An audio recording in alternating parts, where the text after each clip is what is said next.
V poslanski skupini Socialnih demokratov ocenjujemo, da sta oba komentarja tako ministra za notranje zadeve kot ministra za pravosodje v zadevi aretacije gospoda Boštjana Penka nedopustni in nesprejemljivi in da kažejo na dejstvo, da si oba ta ministra dovoljujeta prakticirati neko prakso, ko gre za poseganje izvršne veje oblasti v sodno vejo oblasti.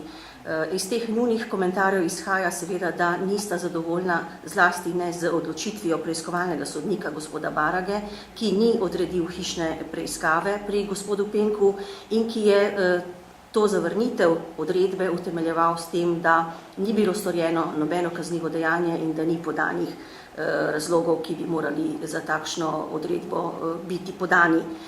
Mi menimo, da je ta koalicija ves čas v tem mandatu, pravzaprav tudi s spremembami ustrezne zakonodaje, tlakovala pod večji možnosti poseganja izvršne oblasti v sodno vejo oblasti in da je seveda to za sleherno pravno državo nesprejemljivo. In temu odločno nasprotujemo in menimo, da bi morala oba ministra nemudoma odstopiti, sicer pa se bližajo državnozborske volitve in bodo volivci dokončno povedali, kaj oni menijo o takšnem ravnanju obeh ministrov.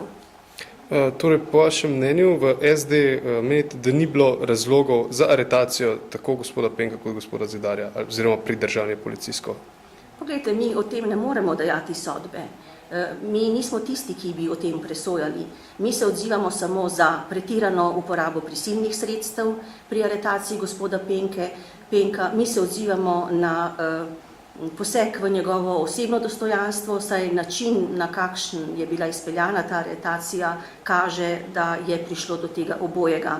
In mi se seveda odzivamo tudi samo na to, kako komentirata oba ministra odločitev preiskovalnega sodnika, za kar menimo, da v nobenem primeru nikakor se ne bi smela oba ministra o tem na tak način izjasnjevati.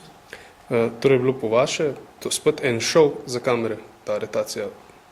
Ja, če bi šlo samo za šov, bi človek to še nekako prenesel, vendar se bojimo, da ne gre za šov, bojimo se, da gre za prefinjene metode ustrahovanja in bojimo se, da utegne priti do zlorabe kazenskega prava v politične namene.